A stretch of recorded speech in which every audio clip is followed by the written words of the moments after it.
Heading डालेंगे cabinet mission. नाम इसका कैबिनेट मिशन, और कैबिनेट आप जानते हैं मंत्रिमंडल को कहते हैं। तो यहाँ जो इस मिशन में शामिल लोग थे वो ब्रिटिश मंत्रिमंडल के सदस्य थे, और ब्रिटिश मंत्रिमंडल के सदस्य थे, इसलिए इसको नाम दिया गया कैबिनेट मिशन।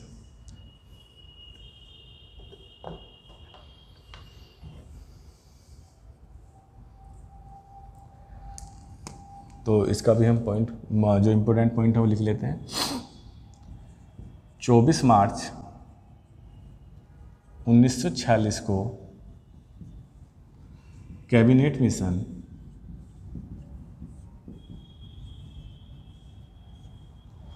भारत आया।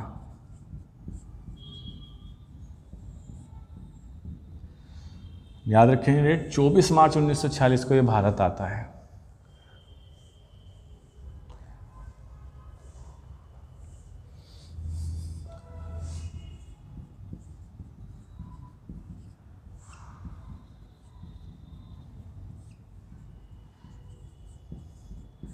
मोस्ट इंपोर्टेंट पॉइंट है कुल सदस्य 3, कुल सदस्य 3 थे।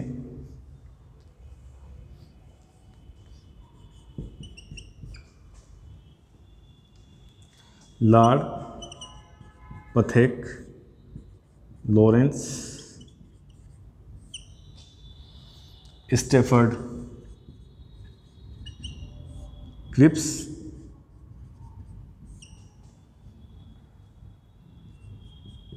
एवी अलेक्जेंडर। तो याद रहे कि कैबिनेट मिशन में कितने सदस्य थे? 3 थे। कौन कौन थे? लॉर्ड पथिक लॉरेंस, स्टेफर्ड क्रिप्स, एवी अलेक्जेंडर। क्वेश्चन एक बहुत आता है यूपी में, तो ज़्यादातर पूछा जाता है कि जो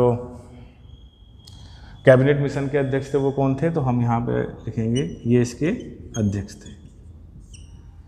तो क्वेश्चन आता है कि अध्यक्ष कौन थे कैबिनेट मिशन के, तो लॉर्ड पथिक लॉरेंस। इनका जो पद था वो था भारत सचिव का। ये भारत सचिव थे। स्टेफर्ड क्रिप्स व्यापार बोर्ड के अध्यक्ष थे, और ये थे नौसेना मंत्री।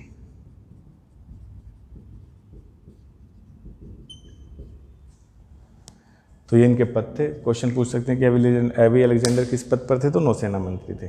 तो इस तरह से 3 सदस्यीय कैबिनेट मिशन जो 24 मार्च 1946 को आया, जिसके अध्यक्ष थे लॉर्ड पथिक लॉरेंस, और अन्य सदस्य थे स्टेफर्ड क्रिप्स और एवी अलेक्जेंडर। याद करेंगे इनको क्योंकि मोस्ट इंपोर्टेंट फैक्ट है।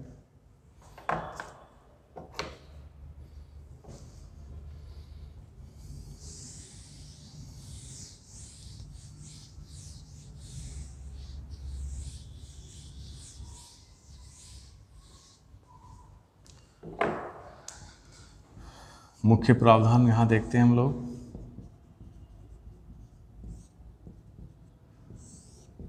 इसके मुख्य प्रावधान पर चर्चा करेंगे।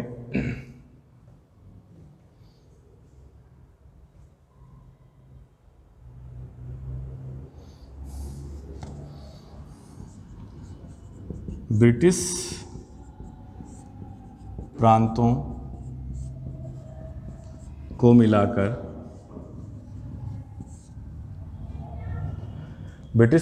मिलाकर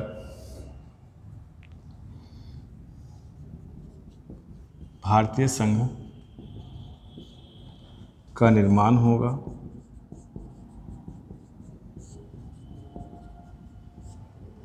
भारतीय संघ का निर्माण होगा और प्रांतों के लिए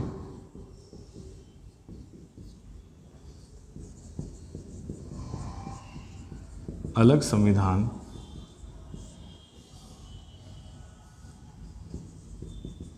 का निर्माण किया जाएगा।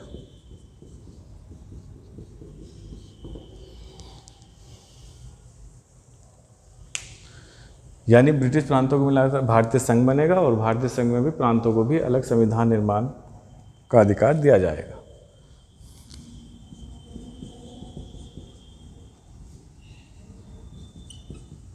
ब्रिटिश शासन समाप्त होगा। यह महत्वपूर्ण बिंदु था कि ब्रिटिश शासन समाप्त होगा। जब ब्रिटिश शासन समाप्त होगा तो भारतीयों को गवर्न यानी कि शासित करने के लिए एक संविधान निर्माण किया जाएगा और संविधान निर्माण के लिए संविधान सभा का गठन किया जाएगा। सबसे मोस्ट इम्पोर्टेंट पॉइंट है संविधान सभा का गठन किया जाएगा। अब 1946 की ये बात है, तो अब संविधान सभा का गठन की भी बात की जा रही है। उधर एटली ने घोषणा भी कर दी थी कि अंग्रेज भारत को अब आज़ाद करेंगे। तो इस स्थिति में भारतीयों ने संविधान सभा के गठन की जो ये बात कही गई थी यानी कैबिनेट मिशन के प्रस्तावों को स्वीकार किया था। तो हम ये कह सकते हैं कि जो संविधान सभा का गठन हुआ था वो किसके प्रस्ताव पर हुआ था? कैबिनेट प्रस्ताव के आधार पर हुआ था। इसको हम नोट लिख लेंगे।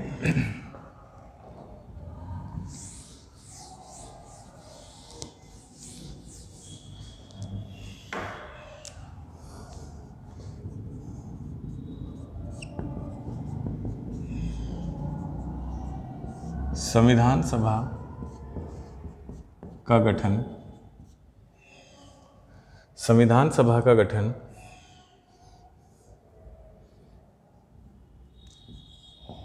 कैबिनेट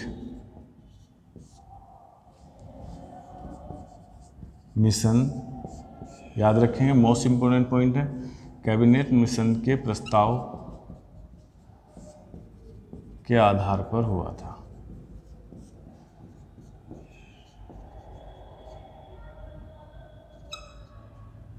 आधार पर हुआ था।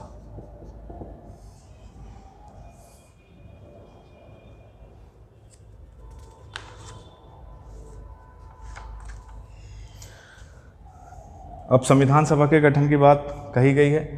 उधर अंग्रेज इसमें ये कहा गया कि ब्रिटिश शासन समाप्त होगा। अब ब्रिटिश शासन अगर समाप्त होगा तो भारत, जब तक भारत का संविधान बनेगा तो भारत को शासित कैसे किया जाएगा? कौन भारत में जो है प्रशासन और विधायी कार्यों की देखरेख करेगा?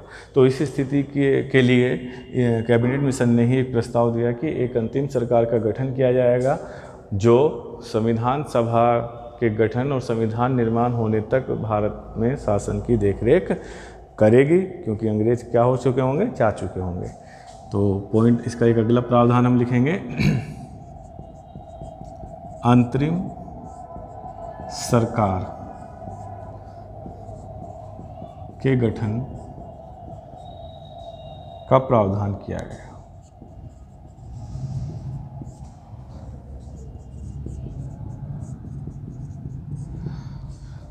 क्योंकि अंग्रेज भारत को छोड़ के जाएंगे और अभी संविधान बना नहीं है और संविधान जब तक बनेगा नहीं तब तक चुनी हुई सरकार बन नहीं सकती। इसलिए इस बीच के समय में शासन को देखरेख करने के लिए एक अंतिम सरकार का गठन किया जाएगा, जिस पर हम आगे चर्चा भी करेंगे कि अंतिम सरकार में, यहाँ से भी क्वेश्चन आते रहते हैं कि अंतिम सरकार में वित्त मंत्री कौन था, अंतिम सरकार में रेल मंत्री कौन था, तो उस पर हम आगे चर्चा करने वाले हैं। तो ये थी मुख्य जो प्रस्ताव हैं कैबिनेट मिशन के, वो जिस पर हमने अभी यहाँ चर्चा की।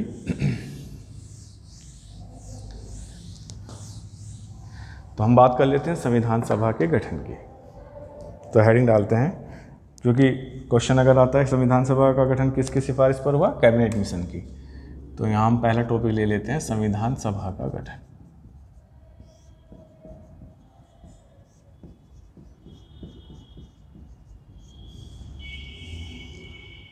संविधान सभा का गठन। अब संविधान सभा का गठन होना है तो उसका पूरा जो प्रावधान दिया है वो कैबिनेट मिशन ने दिया है कि किस तरह किया जाएगा।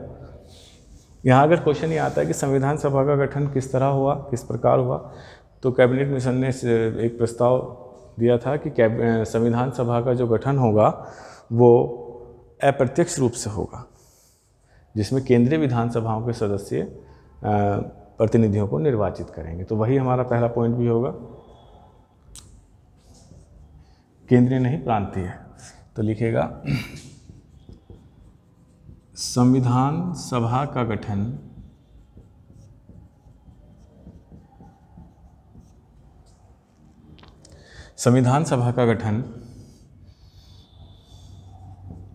प्रांतीय विधान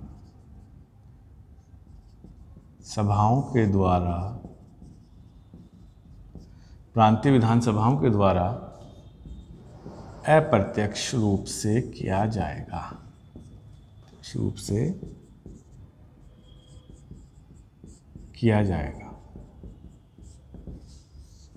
अप्रत्यक्ष रूप से किया जाएगा। यानी अप्रत्यक्ष तो आप समझते हैं, जैसे कि हम बात करते हैं 1892 का एक्ट, जिसमें पहली बार अप्रत्यक्ष चुनाव की बात की गई थी। अप्रत्यक्ष चुनाव वह होता है जिसमें जनता सीधे वोट नहीं देती है। विधानसभाओं के सदस्यों को कौन चुनेगा? प्रांतीय विधानसभा के सदस्यों को जनता ने चुना था, और फिर प्रांतीय विधानसभा अपने प्रतिनिधियों को चुनेंगे, जिनसे मिलकर संविधान सभा बनेगी। तो इसलिए हमने अप्रत्यक्ष लिखा, यानी जनता सीधे वोट नहीं करी, बल्कि जनता के प्रतिनिधियों ने संविधान सभा के सदस्यों को निर्वाचित किया है। इसलिए क्वेश्चन आता है कि संविधान सभा के सदस्यों का निर्वाचन कैसा था? तो अप्रत्यक्ष था। जिनको किसने चुना था? प्रांतीय विधानसभा के सदस्यों ने उनको चुना था। अब बात ये थी कि चुनाव होगा, अप्रत्यक्ष होगा, प्रांतीय विधानसभाओं के सदस्य निर्वाचित करेंगे, और जिन सदस्यों को निर्वाचित किया जाएगा उनसे मिलकर क्या बनेगी? संविधान सभा बनेगी। अब संविधान सभा में सदस्य कितने हों? तो इसको कैसे हल किया? इसको हल किया कि जो भी देश की जनसंख्या है, तो 10 लाख पर एक प्रतिनिधि संविधान सभा में शामिल किया जाएगा। तो ये क्वेश्चन भी इम्पोर्टेंट बन जाता है। 10 लाख की जनसंख्या पर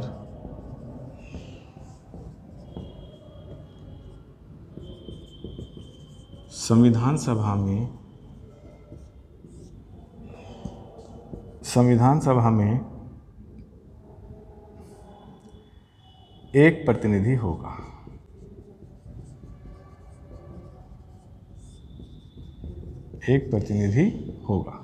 तो याद रखेंगे कितनी, एक प्रतिनिधि कितनी जनसंख्या को रिप्रेजेंट कर रहा है? 10 लाख। तो 10 लाख की जनसंख्या पर एक प्रतिनिधि होगा।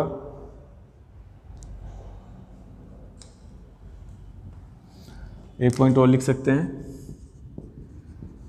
ये जो संविधान सभा में ये जो सदस्य आएंगे वो प्रांतीय विधानसभाओं के सदस्यों द्वारा चुने जाएंगे, यानी कि ब्रिटिश प्रांतों से आएंगे।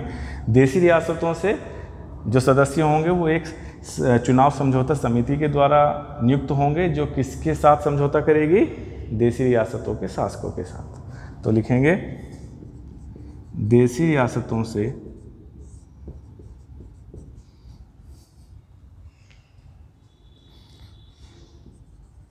चुनाव समझौता समिति और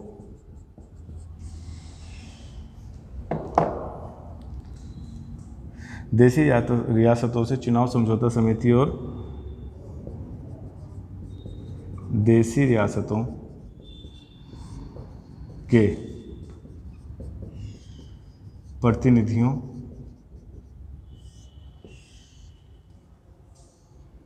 के बीच समझौते से प्रतिनिधि शामिल होंगे।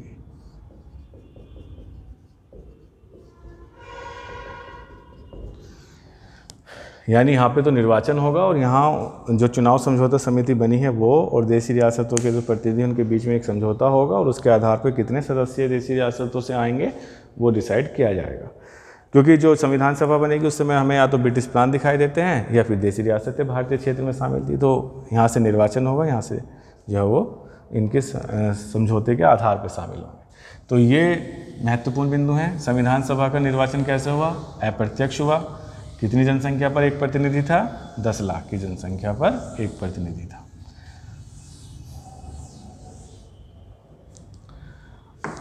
अब आप जानते हैं कि संविधान सभा में कुल कितने सदस्य होंगे? 389। तो लिखेंगे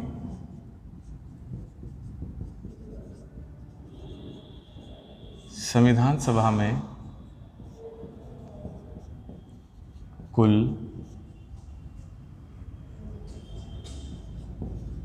389 सदस्य होंगे।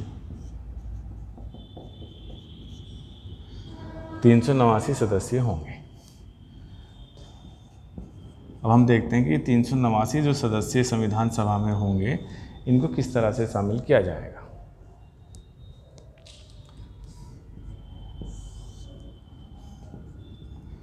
दो 292 ब्रिटिश प्रांतों से होंगे,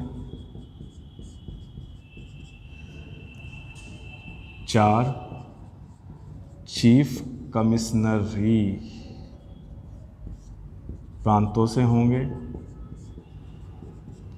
ये सीधे गवर्नर जनरल के अधीन होते थे जो ब्रिटिश प्रांत थे, और यहाँ होते तो गवर्नर जनरल के अधीन थे, लेकिन इनका अलग कमिश्नर भी होता था। तो ये इनकी संख्या 4 थी। और 93 जो सदस्य होंगे, 93 सदस्य देसी रियासतों से आए। अलग अलग संख्या भी पूछ लेते हैं तो ध्यान रखेंगे। 292 ब्रिटिश प्रांतों से, 4 चीफ कमिश्नरी प्रांतों से और 93 सदस्य देसी रियासतों से शामिल होंगे। ये 11 प्रांतों से निर्वाचित होंगे। तो ब्रिटिश प्रांतों की संख्या कितनी है? 11, याद रखेंगे। 11 प्रांतों से निर्वाचित होंगे। ये 4 चीफ कमिश्नरी प्रांत हैं, तो यानी एक से एक आएगा। दिल्ली, अजमेर, कुर्ग, बलूचिस्तान।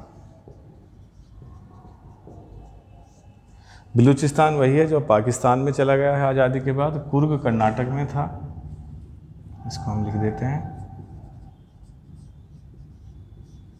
ये कर्नाटक में है।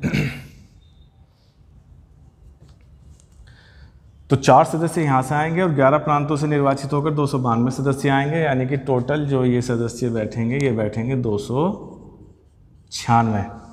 और 296 सदस्यों का क्या होगा? निर्वाचन होगा।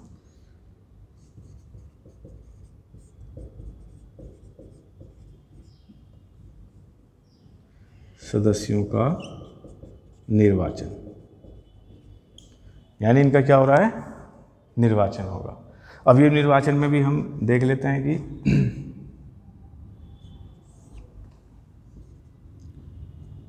इन 296 में से 208 सीट कांग्रेस को मिली थी,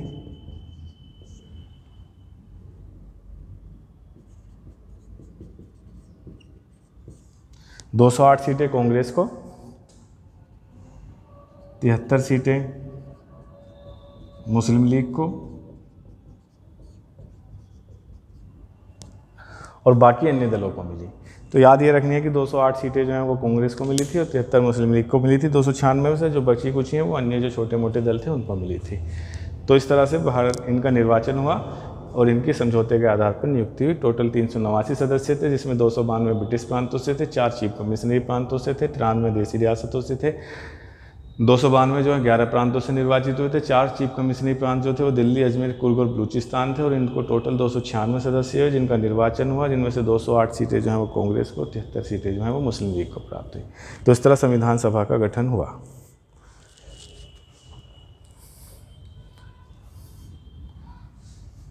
यहाँ पे कुछ क्वेश्चन इंपॉर्टेंट बनते हैं जो हम अभी फैक्ट के रूप में लिख लेते हैं।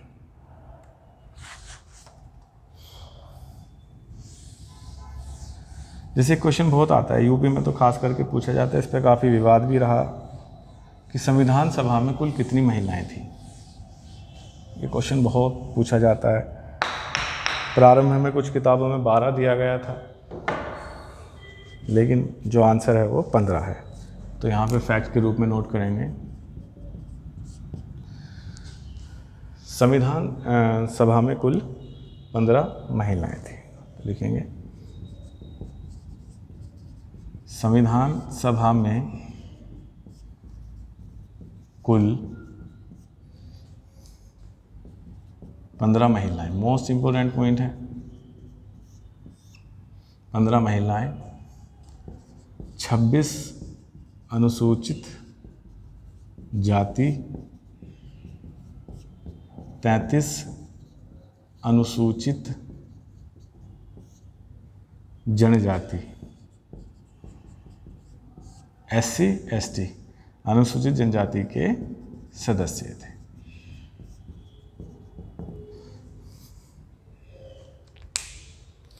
तो याद रखेंगे संविधान सभा में कुल कितनी महिलाएं थी? 15।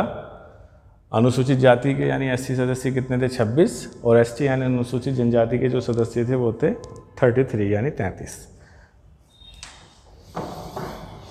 अगला नोट हम यहाँ लिखेंगे,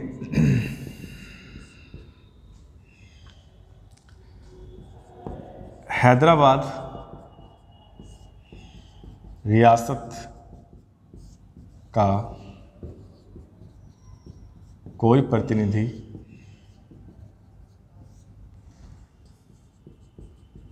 इसमें शामिल नहीं था। मोस्ट इंपोर्टेंट पॉइंट, अगर पूछा जाए कि किस रियासत से कोई भी प्रतिनिधि शामिल नहीं हुआ तो हैदराबाद से। अगला फैक्ट है, सर्वाधिक 7 सदस्यीय या प्रतिनिधि मैसूर रियासत से शामिल हुए थे।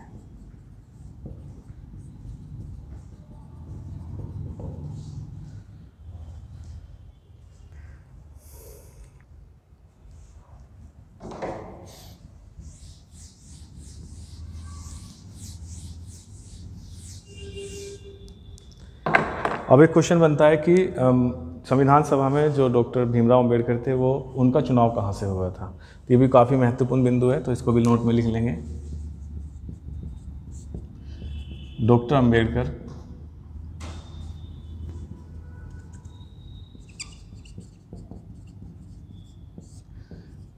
का चुनाव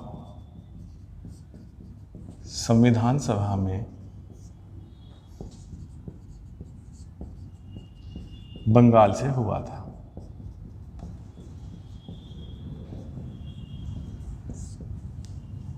बंगाल से हुआ, लेकिन अब क्योंकि बंगाल जब पाकिस्तान का विभाजन हुआ तो पूर्वी बंगाल पाकिस्तान में चला गया, तो इनका चुनाव वहाँ से रद्द हो गया क्योंकि पाकिस्तान के लिए अलग संविधान सभा बनेगी।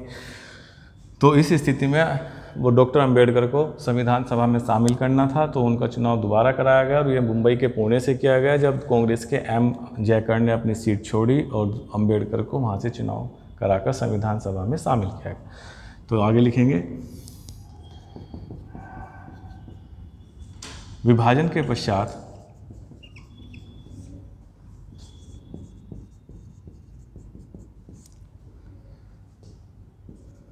पूर्वी बंगाल पाकिस्तान में चला गया।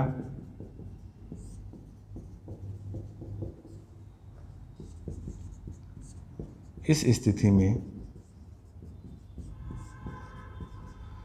डॉक्टर अंबेडकर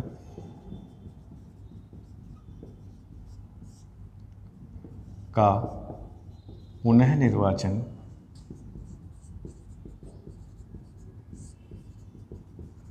बंबई के पुणे से कराया गया।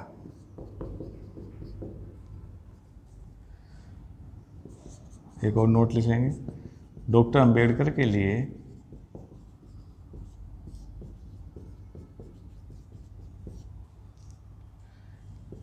M जयकर ने,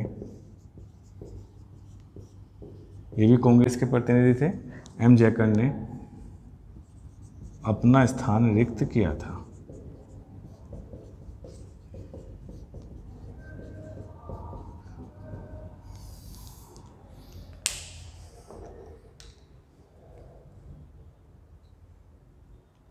अब हम जानते हैं कि 3 जून 1947 की जो योजना थी उसके द्वारा पाकिस्तान का निर्माण हुआ, तो मुस्लिम लीग के प्रतिनिधि पाकिस्तान की संविधान सभा में शामिल हो गए, तो भारतीय संविधान सभा में सदस्यों की संख्या कम हो गई।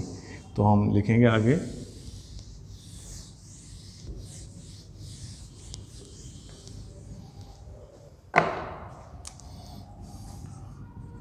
3 जून 1947 की योजना के अंतर्गत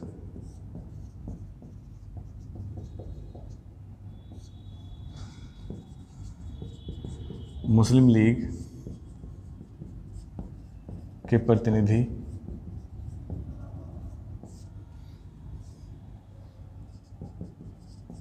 पाकिस्तान की संविधान सभा में चले गए।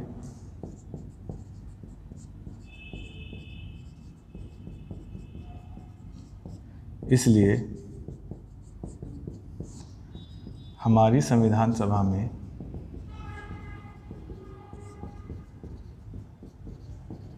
दो 299 सदस्य रह गए।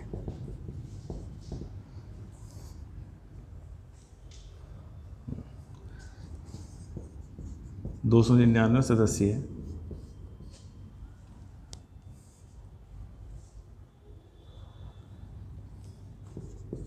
229 ब्रिटिश प्रांत से आए,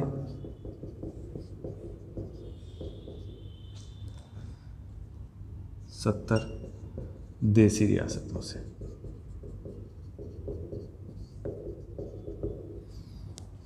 तो इस प्रकार संविधान सभा का निर्माण कैबिनेट मिशन के प्रस्ताव के आधार पर हुआ और इस तरह संविधान सभा का गठन हुआ। इसी कैबिनेट मिशन का एक प्रस्ताव था अंतरिम सरकार का गठन। अंतिम सरकार का गठन और फिर संविधान सभा की कार्यवाही को हम अगली क्लास में पढ़ते हैं। अगर आपको क्लास पसंद आए तो आप इसको शेयर करें, लाइक करें और हमारे चैनल को सब्सक्राइब करें। Thank you.